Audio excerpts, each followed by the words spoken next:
பக்கத்து வீட்டு பெண்களிடம் சகஜமாக பழகுபவரா நீங்கள்? ஜாக்கிரதை, இந்த சம்பவத்தை பாருங்க. ஈரக்குலையே நடுங்குது. நவீன உலகம், வேகமான உலகம், இன்டர்நெட் உலகம், ஆன்லைன் உலகம் என இந்த உலகத்திற்கு பல பெயர்கள் வைத்தாலும் உலகத்தில் உள்ள உயிர்கள் ஒருவரிடம் காட்டும் அன்பு மிக முக்கியமானதாகவும் மற்ற அனைத்தும் போற்றப்படுகிறது. ஆனால் தற்போது நிலவுகின்ற சூழ்நிலைகளை பார்த்தால் அந்த அன்பும் குறைந்து கொண்டே செல்கிறது நம்மால் பார்க்க முடிகிறது. அதே சமயத்தில் அந்த அன்பை தவறாக பயன்படுத்தியும் பல ஏமாற்று வேலைகள் நடந்து கொண்டிருக்கிறது. அதாவது தன்னிடம் இருக்கும் பேச்சு திறமை மற்றும் மற்றவரிடம் எளிதாக பழகும் திறமையை பயன்படுத்திக் கொண்டு மற்றவர்களை எளிதாக ஏமாற்றுகிறார்கள், பண ரீதியாகவும் மன ரீதியாகவும்.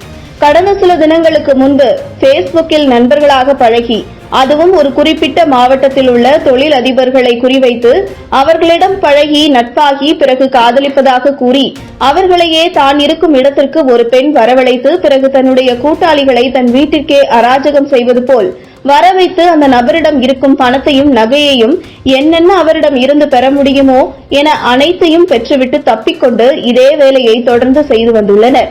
இவற்றிற்கு ஒரு பெண் மூளையாக இருந்திருக்கிறார் என்பது காவல்துறையிடம் சிக்கிய பிறகே தெரியவந்தது. அதுவும் இந்த கும்பல் தொழில் அதிபர்களை குறிவைத்து அவர்களிடமிருந்து பணத்தை பறிக்கும் முயற்சியில் ஈடுபட்டது அம்மாநிலம் முழுவதும் பெரும் பரபரப்பை ஏற்படுத்தியுள்ளது. இதனைத் தொடர்ந்து பல ஏமாற்று வேலைகள் நடந்து வருவதாக செய்திகள் வெளியான வண்ணம் உள்ளது. ஏலச்சீட்டு குழு, சீட்டு, பங்குச் சந்தைகளில் முதலீடு செய்தல் என ஒவ்வொரு விதமாக ஒவ்வொரு முறையிலும் ஏமாற்று வேலைகள் நடக்கிறது. அதுவும் நமக்கு நன்கு தெரிந்தவர்களை கூட இன்றைய காலத்தில் நம்ப முடியாத நிலைமைதான் ஏற்பட்டுள்ளது. இப்படிப்பட்ட ஏமாற்று வேலைகள் நிறைந்த இந்த உலகத்தை தற்போது புதிய முறையில் ஒரு ஏமாற்று வேலையை 3 பெண்கள் ஒன்றிணைந்து செய்துள்ள சம்பவம் செய்திகளில் வெளியாகியுள்ளது. அதாவது ஆந்திர மாநிலம் தெனாலி மாவட்டத்தைச் சேர்ந்த முனகப்பா ரஜினி, மதியலா வெங்கடேஸ்வரி, குல்ரா ரமணம்மா ஆகிய 3 பெண்கள் தங்களுக்கு அருகில் இருப்பவர்களிடம் நட்பாக பழகி அவர்களின் நம்பிக்கையை சம்பாதித்து பிறகு அவர்களுக்கு கொடுக்கும் பானத்தில் சயனைடை கலந்து கொடுத்து அவர்கள் மரணமடைந்த பிறகு நகைகளையும் பணத்தையும் திருடிக்கொண்டு இந்த பெண்கள் தப்பி வந்துள்ளனர். இதுவரை இவர்களின் ஆசைக்கு 3 பெண்கள் உட்பட 4 பேர் மரணமடைந்தது காவல்துறை தரப்பையே அதிர்ச்சியடைய வைத்துள்ளது. கடந்த ஜூன் மாதம் இந்த 3 பெண்களும் நகூர்பி என்ற பெண்ணை கொலை செய்ததோடு மேலும் 2 கொலை செய்ய முயன்றுள்ளனர். ஆனால் அவர்கள் தப்பிவிட்டதால் இந்த 3 பெண்களும் தற்போது ஆந்திர போலீசார் வசம் சிக்கியுள்ளனர்.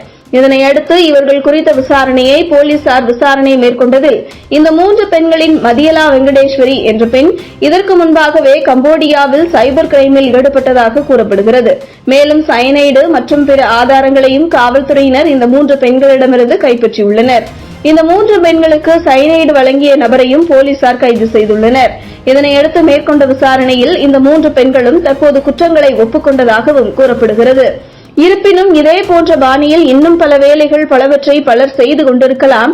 அதனால் பொதுமக்கள் முன்பின் தெரியாதவர்களிடம் அன்பாக பழகுவதில் சிறிது கவனம் செலுத்துங்கள் என்று காவல்துறையினர் எச்சரித்துள்ளனர்.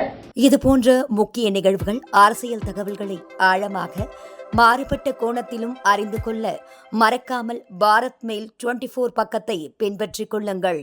உங்கள் ஒவ்வொரு ஆதரவும் இதுபோன்ற பல நிகழ்வுகளின் பின்னணியை அறிய உதவும்.